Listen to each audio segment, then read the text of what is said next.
Hey everyone, my name is Colton with MMOHuts.com, and this is our first look at BossKey Studios' LawBreakers. LawBreakers is the brainchild of Cliff Bleszinski and his merry band of miscreants and ne'er-do-wells. It's a multiplayer arena shooter which hasn't tried to reinvent the wheel, but may well reinvent the entire genre.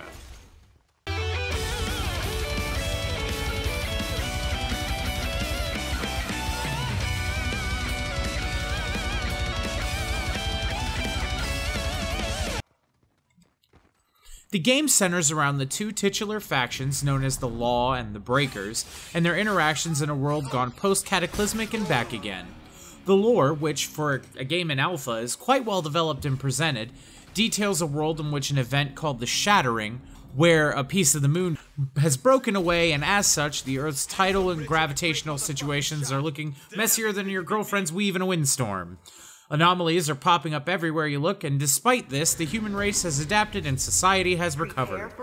Much like my family reunions, however, conflict still manages to bubble to the surface between the Breakers, a group with nothing but distaste for the New World Order, and the Law, a law enforcement group funded by the New World Order.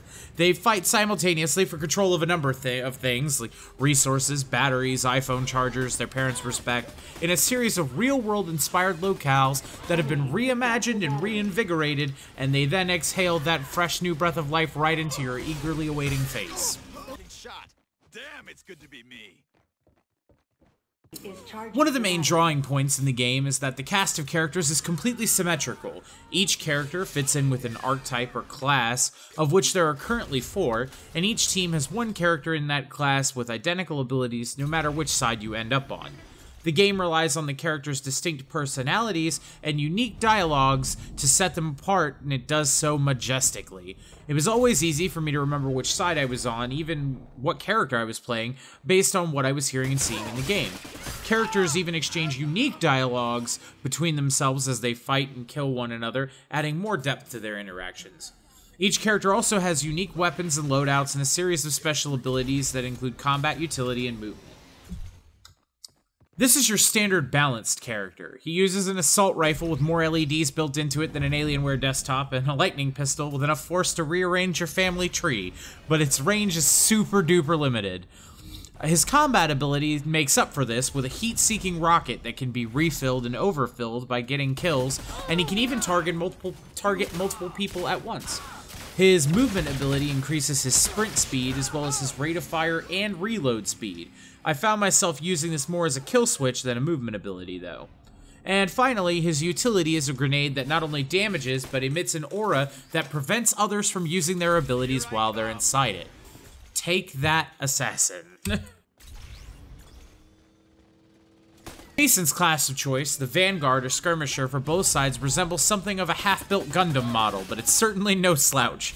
The Skirmisher can use its jetpack to soar around the map very quickly, and its minigun and pulsar offer some really strong options for long-range and close-range offense. Definitely the most mobile of the classes. Assassins can use grappling hooks to swing around the map at awkward and upsetting angles, if you're on the receiving end, and trust me, you will be.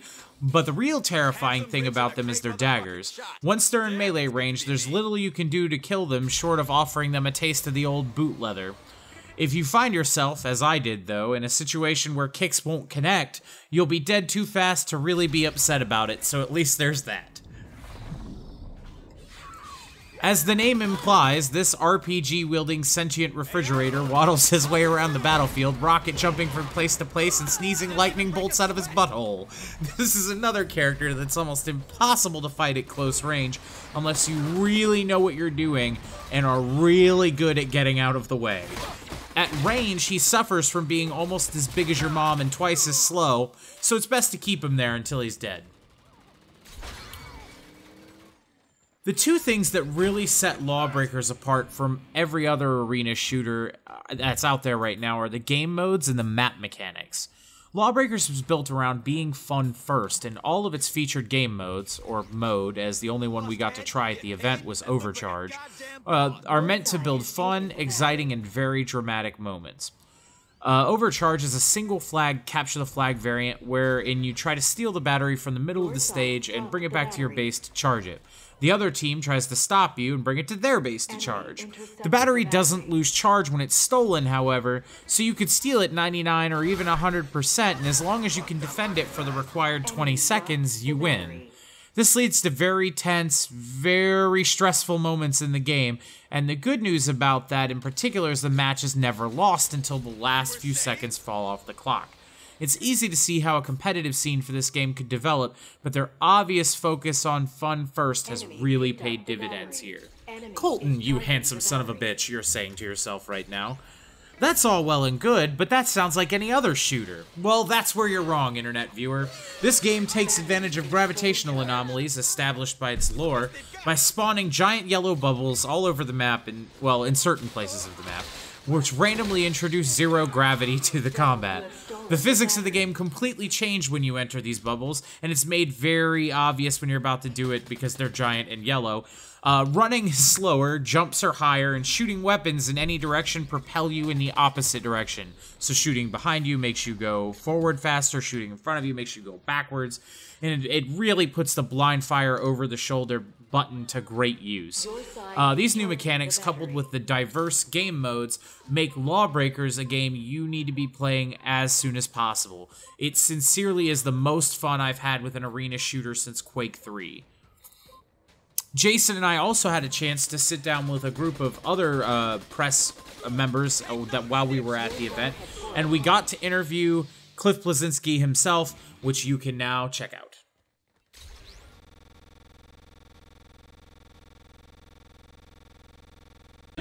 Are there any plans for you to make it a competitive? Like, will you try to build a competitive scene after the game's established? I mean, everybody wants to, you know, but you can't force it. You know, it's like if you make something that inherently has drama, then you know if you build it, maybe they'll come. You know, you start with grassroots, start with small campaigns, and work your way up from there. And so, you know, I think there's room for a game like this in that scene. I'm not gonna try and force it, you know, too soon. So that's not. But you would go as far as to say that it's not. Long term, I would love for that to be the case. Okay. Short term, make a great damn game, get it out there, potentially in early access, get partner with Valve, get it on the front of Steam. We'll see from there. What I've been curious is like for me personally, this isn't usually the kind of game I play, but so far it's been a blast, a lot more fun than I was expecting. Like, how are you trying to like draw people that normally don't play these kind of games? That's an interesting question. I think it's one of the things by having characters that can identify with across a myriad of backgrounds of just, you know, 50, our cast is 50% female right now. Right. And it's one of those things, you know, we have characters that are for core shooter players that like their iron sights, but also I've seen a lot of players who just prefer to grapple and play as Kitsune. They barely even use the weapons. So, you know, same thing with players who aren't that good at aiming. They can use the rockets for Chronos, but also, you know, there's characters that you can do well with barely even shooting and just use the abilities. So it's one of those things by implementing abilities that yield a certain amount of depth and, you know, appeal to core shooter players, but also hopefully go a little bit wider. And I think, you know, the tone is going to help separate us kind of from the other games that are in the space right now. And, you know, going something that's more mature, you know, and seeing Blood and Zero G as well, which should be pretty interesting too. That was very cool. Yeah. Yeah, we just gotta look at those effects. They're really pretty impressive, actually. Like, how do you think you're gonna get? It's clear to us here now that this is a really different game than the other games in this space that are coming out this year. Getting the word out, right? How are you gonna get the word out? Well, that's why we're here today. I mean, there's a lot of people who believe the press are irrelevant and dead. It's bullshit. I think, you know, the press is just one bullet that we can use to get the word out to gamers and whatnot. Influencers, obviously, we're having Twitch and YouTube out here. Right.